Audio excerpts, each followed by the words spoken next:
So this was one of the kind of shortest games that I've played in quite a little while,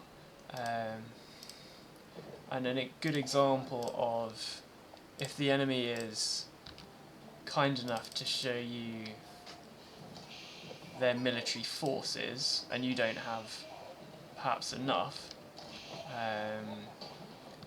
it's obviously worth, basically trying to match their force or surpass it ideally, and do so as quickly as possible. So I was pretty quick to feudal age, quicker, so that was not too crazy. 3 something. Pretty standard introduction to the game. Normally, yeah, a bit early on the military school actually. I normally am only able to get that up a little bit later. I was about 5 minutes in, which is quite good. Another one, 7 minutes, not too bad. And they're already starting to raid though. So that's suggesting to me that this could be a fairly good player. I'm kind of having to chase that guy off and then go all on gold because that's the more important resource. I'm still risking here, and I know I'm being a bit risky by doing that. So I then put them onto sheep. I don't mind risking a bit, but when it becomes obvious that they're starting to raid, then go back to those sheep. I let this villager die, which is slightly poor, but not too bad. Yeah, put him in nicely. Royal Knights opening are very annoying, because they are quite strong. Right, and I've got Castle Age as an option. That was just a scout coming into some trouble.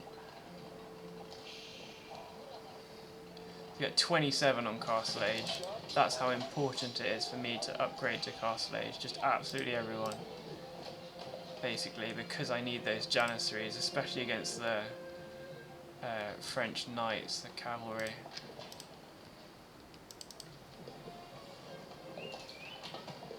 And the focus must be, when you're in Castle Age, especially playing against a raiding enemy,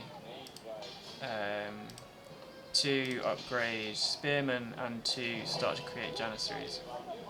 So hopefully you'll have a number of Spearmen if you're playing Ottoman already. And there we go, there's an indication that they are going to be raiding early indication.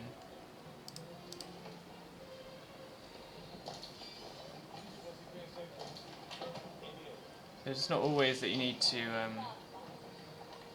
go scout the enemy's base all the time. I tend not to bother.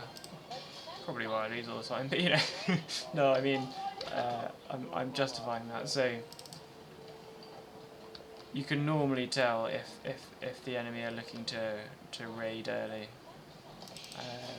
and then you can start to build up that military force, especially if they're very kind of helpful as they are at the moment. This is almost what not to do in an attack. Not sure why they're going after this gold mine. Seems like a waste of time. You're showing me your cards. You're showing me exactly how many troops you've got. I presume there are no troops coming. I mean, I presume there are fairly few troops coming. The scouts doing... they're going this pro-scout. They're doing the quote-unquote pro-scout meta, which is interesting.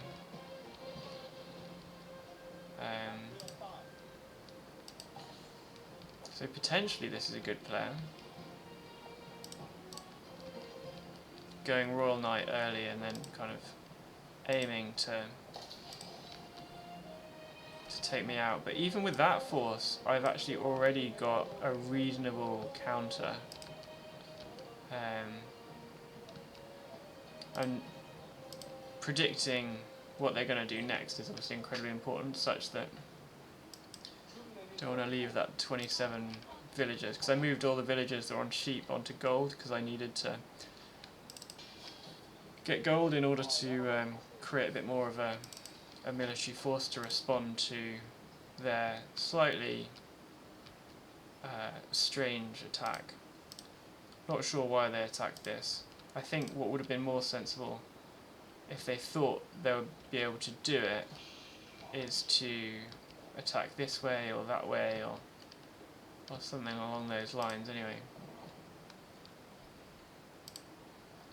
What I've previously really struggled to deal with is for example 5 or 6 battering rams coming in all at once, and I know that's hard to do early game, but if you've got a lot of battering rams and you've got a significant fighting force, it can often be quite annoying because the units for some reason very often tend to focus on attacking the battering rams, which can actually really help your effort to attack. I then reposition because it becomes clear. I can kind of guess that they are at the moment around here. I think they move to take this. Again, slightly odd decision to take this mining camp out. Not sure why they would do that. Again, it's showing me their hand. That's why I'm kind of questioning it.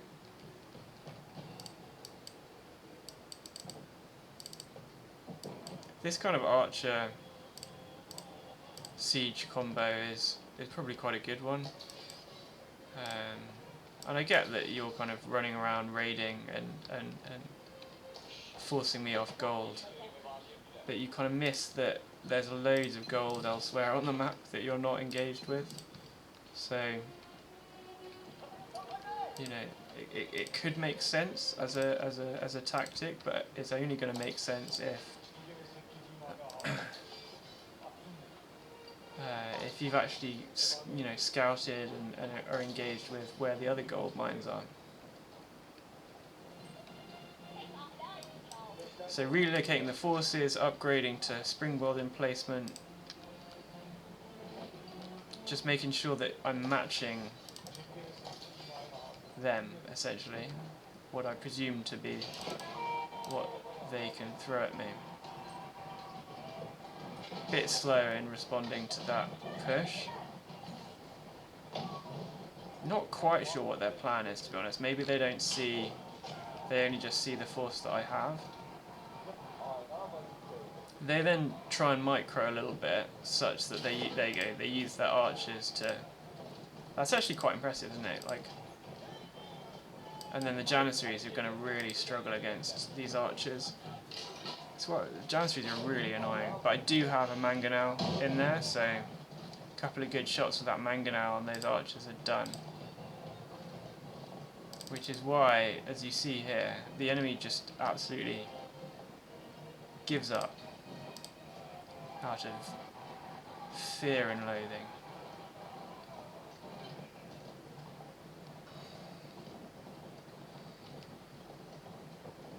Let's have a look at what's happening over here just before it stops, it quits, they quit. So they're getting the Royal Institute up. It's quite a limited base, to be honest. They're doing the kind of pro-scouting using scouts to collect food, I guess.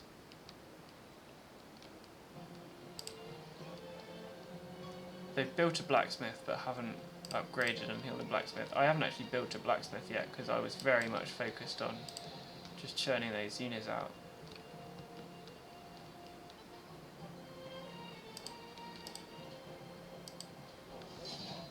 And there we are.